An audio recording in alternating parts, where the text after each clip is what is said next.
Dans ce nouveau chapitre, nous allons apprendre à organiser et à mettre en forme un formulaire. Alors comme l'objet de ce chapitre n'est plus d'apprendre à créer des formulaires, mais véritablement à les organiser et à les mettre en forme, j'ai déjà préparé de mon côté donc un formulaire qu'on va utiliser dans cette partie. Donc vous voyez le formulaire ici, donc un formulaire assez simple, donc avec 3 inputs au début pour demander le prénom, le nom et un pseudo à l'utilisateur. Et ensuite donc une zone d'options avec donc un input type checkbox, donc qui permet de choisir les loisirs entre l'informatique, le sport, les voyages et la musique. Et donc vous pouvez voir le résultat dans le navigateur ici donc pour le moment. Donc les 3 premiers champs, donc champ prénom, champ nom et champ pseudonyme. Et ensuite donc évidemment les cases à cocher pour les loisirs, donc en pouvant cocher autant de cases que l'on souhaite. Donc on va déjà apprendre à organiser notre formulaire et pour cela nous allons utiliser l'élément HTML field set, donc qui va nous permettre de recouper certains éléments d'un formulaire HTML entre eux afin de créer différentes sections entre guillemets pour notre formulaire et de le structurer. Donc pour donner un nom à chaque section, nous allons ensuite utiliser l'élément HTML legend à l'intérieur de field set. Donc on retourne sur notre éditeur de texte. Donc ici donc on va créer une première section ici et une deuxième section de formulaire ici. Donc tout d'abord donc un premier field set, donc juste après donc la balise ouvrante de mon élément form, donc field set comme ceci. Et donc on va refermer cet élément à la fin de notre première section, donc c'est-à-dire ici. On indente normalement les éléments à l'intérieur, comme cela. Et donc on va donner un nom à notre première section avec l'élément legend cette fois-ci. Donc on met juste après la balise ouvrante de l'élément field set. Et on va mettre par exemple quelque chose comme information personnelle, 2 points. Et on va faire pareil donc avec notre deuxième section. Donc on va ouvrir un deuxième élément field set ici. Et on va ensuite le refermer donc à la fin de la section, c'est-à-dire après donc notre label musique. Et on va également indenter les éléments à l'intérieur proprement. Et on va également donner un titre à cette section, donc avec l'élément HTML legend. Et par exemple, on va écrire information supplémentaire, comme ceci. Donc on enregistre et on va afficher immédiatement dans notre navigateur afin de voir un premier résultat. Donc vous voyez maintenant donc un cadre donc entoure chacune de nos sections et nos sections donc sont bien séparées grâce à l'élément field set. Et vous voyez également qu'on a pu donner un titre à chacune de nos sections, donc un premier titre ici, information personnelle, et un deuxième titre ici, donc avec information supplémentaire. Et donc voilà tout pour les formulaires en HTML. Donc nous avons fait le tour des éléments et des attributs indispensables au formulaire, et nous savons créer maintenant des formulaires assez complets en HTML. Et donc nous allons maintenant tout simplement mettre en forme notre formulaire ici en CSS. Alors pour cela, on va déjà commencer par harmoniser les lignes grâce aux propriétés width et height. Et ensuite, nous allons rajouter des paddings et des margins pour aérer nos formulaires. Et nous allons mettre finalement en forme nos textes. Et donc, nous changerons également la couleur de fond de nos différentes sections afin de bien les différencier. Donc, pour cela, on retourne dans notre éditeur de texte. Donc, ici, on va déjà commencer par donner des ID à nos sections. Donc, ID égale, donc on va mettre par exemple section 1. Ici, ID section 2 cette fois-ci. Comme cela. Donc on enregistre et ensuite donc on va se retrouver en CSS, donc notre fichier CSS donc lié ici, donc le fichier style.css. Donc on va déjà commencer donc hop par travailler sur notre élément body, donc l'élément qui représente toute notre page web. Donc on va appliquer une taille pour notre texte égale à 16 pixels par défaut. Ensuite on va changer également la famille donc de police de notre texte, donc on va mettre par exemple Verdana et hop, sans la virgule et sans sérif, comme ceci. Et donc on va changer également la couleur, on va mettre un gris foncé en hexadécimal, c'est-à-dire 333, donc comme cela. Alors ensuite, on va travailler sur notre première section, donc section 1, donc la section qui porte l'ID section 1. On va donc changer la couleur de fond comme je vous l'ai dit. Donc on va la mettre en RGBA afin de lui donner un petit peu de transparence. Et donc on va créer quelque chose, par exemple, Donc on pourrait mettre donc 170 en intensité de rouge, 200 en intensité de vert et 40 en intensité de bleu. Donc ça va nous donner une sorte de vert et on va la mettre à 0,6 donc d'opacité. On va également ajouter un padding afin d'aérer donc nos différents éléments de 10 pixels et une margin donc de 20 pixels en hauteur et de 0 pixels sur les côtés, comme cela, donc afin de séparer nos différentes sections. Et donc pour notre section 2 cette fois-ci, on va donner donc une couleur de fond, admettons bleu, donc toujours pareil, RGBA. Cette fois-ci, donc on va mettre 40 en intensité de rouge, 170 en intensité de vert et 200 en intensité de bleu. On met toujours 0,6 en termes d'opacité, comme cela. Et donc le padding et le margin exactement pareil donc que pour notre section 1. Donc on copie-colle tout simplement. Alors ensuite on va également rajouter donc une ombre autour de nos sections lorsque l'utilisateur se trouve dans la section, donc grâce à la pseudo-classe over.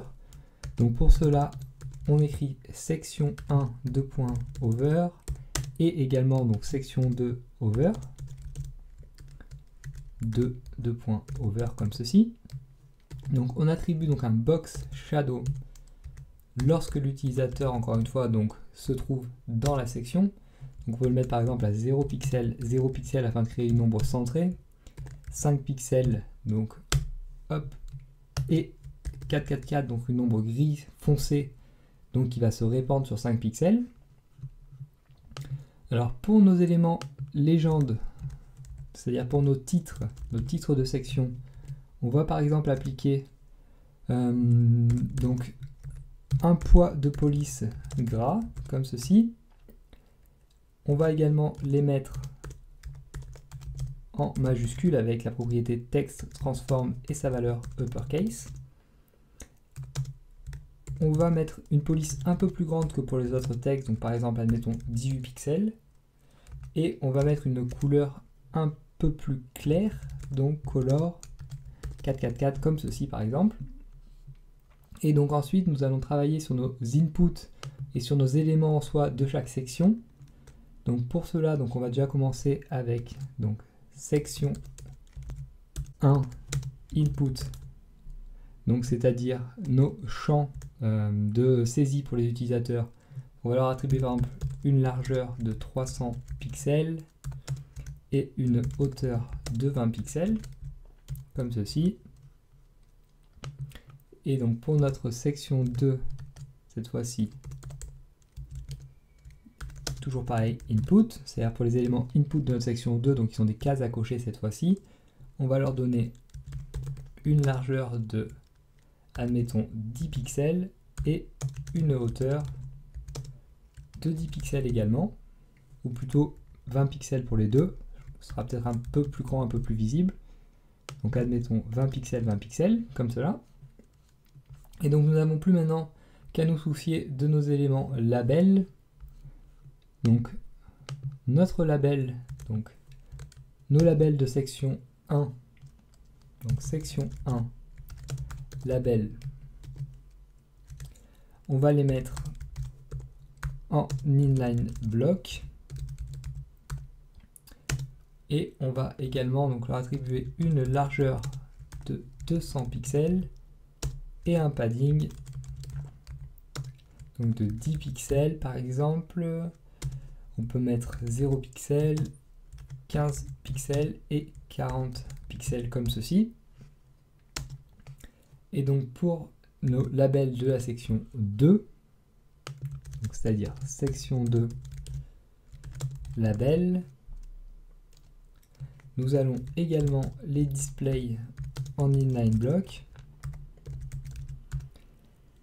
On va leur attribuer donc une largeur de 100 pixels cette fois-ci, ça devrait être suffisant je pense, et un padding donc légèrement plus petit, donc par exemple 5 pixels, 0 pixels, 15 pixels et 10 pixels. comme cela. Alors ici, on enlève le E, c'est inline, comme ceci donc. On referme ici, et donc on va déjà voir ce que ça donne comme cela. Donc on va tout simplement mettre à jour, et donc vous voyez que c'est déjà beaucoup plus propre, beaucoup plus clair. Donc notre section 2 ici n'a pas de couleur de fond car j'ai dû faire une erreur je pense en écrivant le background color. Ouais, j'ai oublié les 2 points, donc ici on rajoute le 2 points, on met à jour à nouveau. Donc vous voyez notre première section qui est en vert, notre deuxième section en bleu, donc avec notre titre de section donc, qui est en majuscule et qui est en gras. Et donc lorsqu'on se place dans une section, vous voyez qu'il y a une ombre qui apparaît, donc l'ombre autour de la section 1 ici, et ici l'ombre autour de la section 2, donc je pense que vous le voyez. Et donc vous voyez également, donc on a bien pu donc mettre nos différentes entrées ici et nos différents inputs ici, alignés donc les uns sous les autres, donc avec la même taille, la même largeur, la même hauteur. Et ici donc nous avons mis nos différentes options en ligne. Alors voilà un peu ce qu'on peut faire en CSS, donc simplement en 5 minutes donc sur un formulaire. Alors on peut encore éventuellement donc styliser notre bouton d'envoi, donc ce qu'on va faire immédiatement, afin de bien finir avec les formulaires en HTML et en CSS. Donc pour cela, on va cibler donc notre bouton, c'est-à-dire notre input de type submit. Donc pour cela, on écrit input et entre crochets type égale submit. Donc puisqu'ici, on choisit un sélecteur d'attributs. Donc sélecteur que nous avons déjà vu lorsque nous avons vu les sélecteurs complexes en CSS dans une leçon précédente. Donc par exemple, on va le faire flotter à droite. On va lui donner un padding de 10 pixels. Une font size, donc ça, on va la laisser telle qu'elle est, ou peut-être une font size un peu plus grande. Donc par exemple, on va mettre donc 14 pixels, comme ceci. Alors la couleur, on va le mettre en blanc. Donc FFF. Donc évidemment, en background color, on va mettre une couleur différente. Donc on peut mettre par exemple une très grande intensité de bleu, donc on peut mettre FE comme ceci, une intensité moyenne de vert, on va dire 6,9, et une intensité assez basse de bleu, on va mettre 2,1, ça va nous faire une sorte de orange. On va donc également mettre notre texte en gras, et on va aussi le mettre en majuscule, et on va créer un petit border radius, donc des bordures arrondies, donc de 5 pixels comme cela. Alors ici, donc je ne précise pas de propriété border car il y a déjà donc des bordures par défaut autour d'un input type submit, donc j'ai pas besoin de préciser une propriété border car les bordures qui sont déjà présentes me conviennent très bien. Et donc on va également donc styliser ce bouton lorsque l'utilisateur a sa souris dessus. Donc cette fois-ci input type submit 2 points over évidemment, avec la pseudo-classe over. Donc on va lui rajouter un box shadow, donc par exemple de 0 pixels, 0 pixels, 4 pixels, et on va dire un gris foncé.